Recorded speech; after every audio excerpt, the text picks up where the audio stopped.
玲珑就是讲这个怎么说呢？末日里的大家的一些众生相嘛。就说白了，在那种情况下，除了活着还有什么？在玲珑的末世环境里，人们被迫认同活着比爱重要。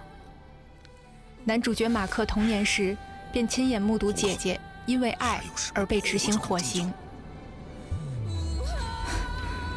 我是个战士，怕的不是死，而是没有真正的活过。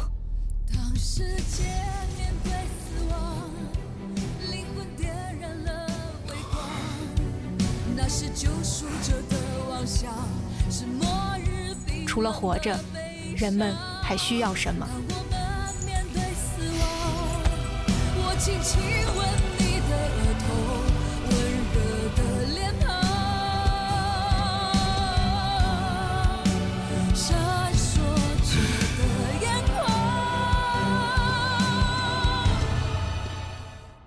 当姐姐被烧死的瞬间，马克对灯塔制度的恐惧被烙进了心里。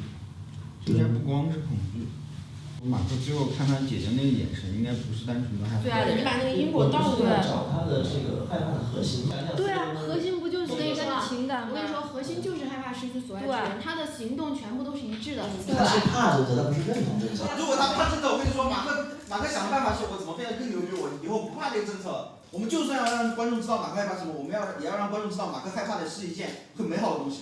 你说的逻辑上完全都走得通，但是这不是我们要的呀。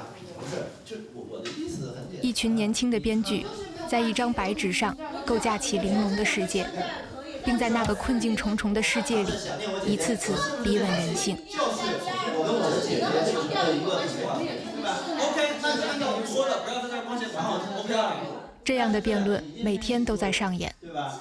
第一个我跟你说，你不用去强调它，它始终就在。